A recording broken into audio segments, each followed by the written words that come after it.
RBI ने जारी किए 4 बैंक्स के नाम अपनी डिजिटल करेंसी के लिए। नमस्कार, स्वागत है आपका एक बार फिर से हमारे चैनल फिनस्ट्रीट पे, जहां आपको मिलती है क्रिप्टो की दुनिया से जुड़ी हर छोटी बड़ी खबर। तो जानने के लिए जुड़ी रहिए वीडियो के एंड तक।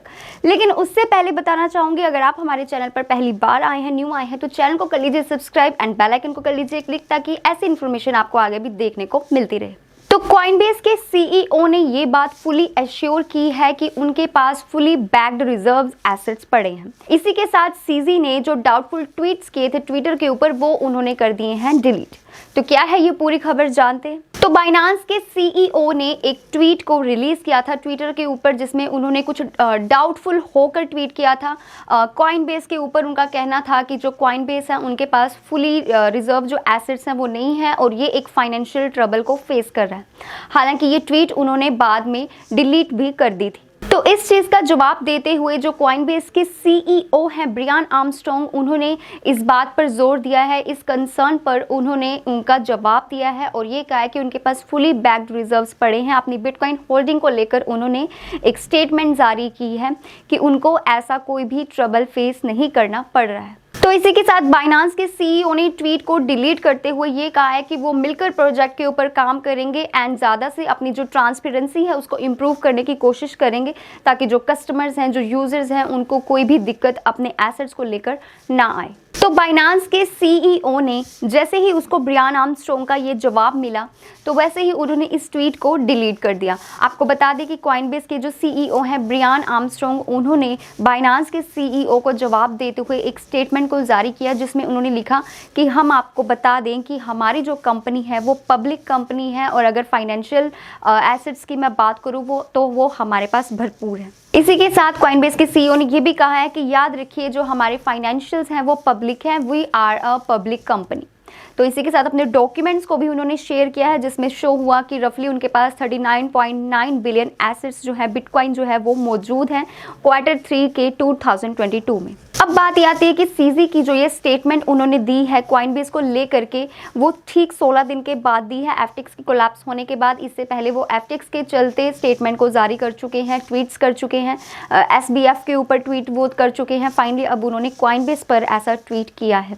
तो क्या ये एक तरह से निशाना बना रहे हैं कॉइनबेस को? लोगों को ऐसा अजम्पशंस है, ऐसा कहना है कि मे बी एक तरीके से वो इस कॉइनबेस जो है उसे डिग्रेड करने की कोशिश कर रहे हैं, उसे डाउन करने की कोशिश कर रहे हैं। हालांकि सीजी ने इसके ऊपर भी क्लैरिफिकेशन दी है कि उनका ऐसा कोई भी मकसद नहीं है, उसकी इंटेंशंस बिल्कुल भी ऐसी नहीं है।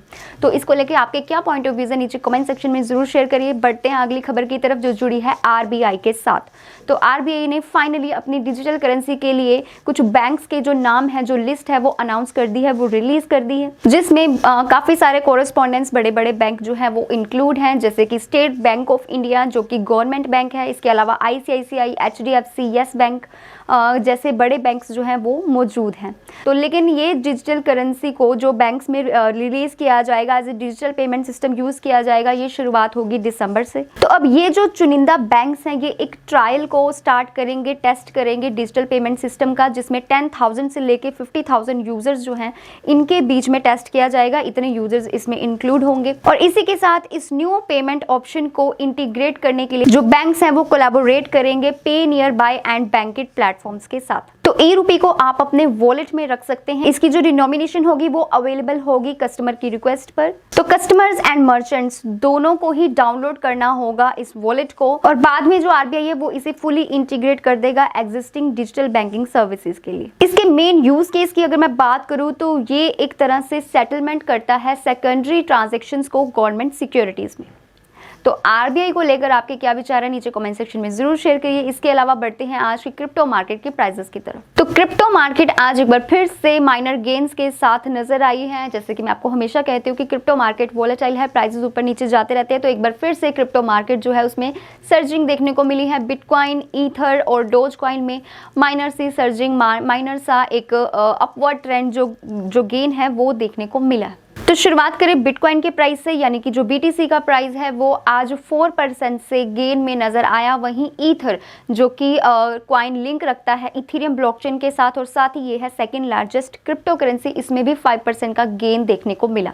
इसके अलावा डोज कॉइन की अगर बात करें तो 8% से ये जो टोकन है ये भी आज सर्जिंग में है, अपवर्ड ट्रेंड में ट्रेड करता हुआ नजर आया। और वहीं शिबा इनू में भी 6% तक की सर्जिंग देखने को मिली। इसी के साथ जो दूसरे कॉइन्स हैं, जो दूसरे टोकन्स हैं लाइक एवलॉन्च का awakes, Solana, polka dot, polygon, सब में माइनर सा गेन, हल्का सा जो गेन है अपवर्ड ट्रेंड की तरफ वो देखने को मिला। आखिरी 24 घंटे की अगर परफॉर्मेंस की बात की जाए तो काफ़ी अच्छा इनमें ट्रेड देखने को मिला है। लगभग सारी जितनी भी क्रिप्टो मार्केट है उसमें गेन देखने को मिल रहा है। तो ये थी आज की क्रिप्टो न्यूज़ और ये थी आज की क्रिप्टो मार्केट के prices. I hope you found this video useful and interesting. ऐसी ही और वीडियोज़ के लिए जुड़े रहिए हमारे चैनल फिन स्ट्रीट के साथ। मिलते हैं अगले वीडियो में। Stay tuned.